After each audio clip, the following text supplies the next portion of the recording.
Okay, team, let's look at how to change dictionary items. So here they've got an example dictionary, and we use that square bracket notation. With lists and strings, that's going to use an index, but with a dictionary, we're going to use a key. Remember, we're made up of key value pairs. So here for the key year, it's going to change it to be that year.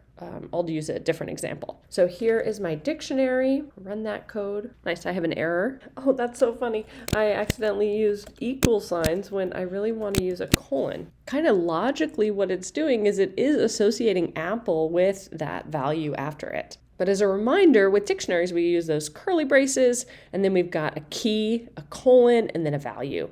And then we separate them with commas. Okay, let's make sure that that's right now. Okay, it's happy. If I want to update the price of a banana, I would say prices, and then I would say banana. So I'm going to use that key, and I'll be like, oh, yo, instead of being 0.25, I'm going to set it to be 0.35. And if I run that code, I can print prices, and now you can see it's been updated.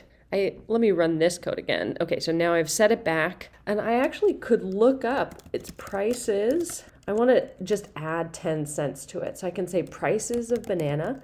So I'll look that up, and then I'll add 11 cents. Here, let me actually print prices so that we can compare the results. Okay, so we can start off, and you can see banana is 35 cents.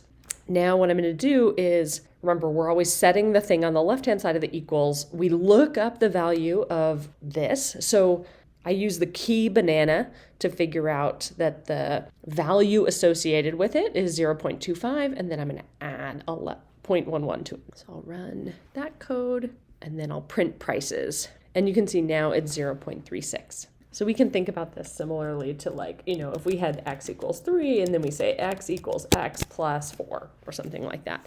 We're doing a similar thing right here. There's also an update method where we can provide essentially a dictionary there, and it'll add those key value pairs for us. Let's look at that. So here I can say prices.update. So I'm calling a method on my prices dictionary.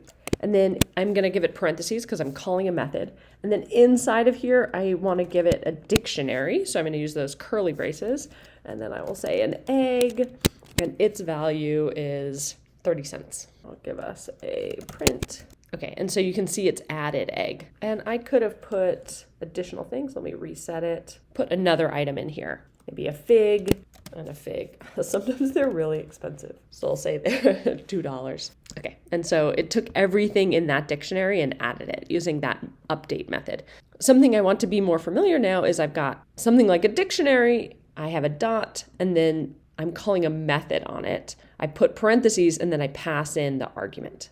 Okay, before we were looking at updating elements, now let's look at adding elements. We added it by providing a dictionary just then. So there we were able to update it with prices. Another way to do that would just be to say prices for egg, that's the key. The value should be 0.3. And instead, let me add fig. Okay, so I'll reset my dictionary back to where it was, and then I will run that code. And you can see on that first line, I added egg, and it ended up in there. And then on the second line, I added fig. Okay, so on the left-hand side, I'm saying, prices for the key fig, and here I'm able to add a new key to my dictionary. Here's the value to be associated with it. And a dictionary is always a bunch of key and then value pairs. Here I'm using strings and float values, but we can use any type we want. Okay, we can also remove dictionary items. So here we can use pop. So I'm like, I don't want the thing with that key in there anymore. Yeah, let's try and pop something from our dictionary. So I'll reset it. Now I want to say prices, and I'm calling a method on it. So I'll say .pop.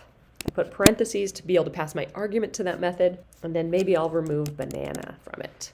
So if I run it there, you can see I removed banana. Let's compare that to the pop for list items. So for lists, there I was using an index. Remember, with lists, we can access them by index.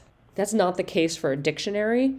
And the reason is when we use those square brackets, we have to pass a key because dictionaries are key value pairs, whereas a list just has a single item at each index. I mean, that item can be complex, like the item could actually be a dictionary or the item could be another list. But in general, with lists, we use the index, and with dictionaries, we're accessing it using that key. Okay, so there we had pop for a dictionary. We can use pop item to remove the last item. With pop, one other thing I want to point out is that pop returns the value. So I can get the value by saying prices for banana, and that will look up the value associated with banana. And also when I pop it, it returns the value. So that method returns the value, which is associated with banana. And here I'll print x, which is 0.25. That was the value originally associated with banana. And then similarly, if I print out the variable value, that's funny. I didn't rerun the code above. So I need to put banana back in before I rerun this code, and I get the same value, or I get the same number. And then I can use the delete or del keyword to remove the item. You can see an example there, or remove the dictionary entirely. If I want to throw away everything in my dictionary, I can use clear. So if I run that code, I've got those 3 items in there, and then I say clear. Now if I print prices, so there I'm calling the function print, and I'm passing it the argument prices, which is a dictionary. It's going to be like, yo, it's empty.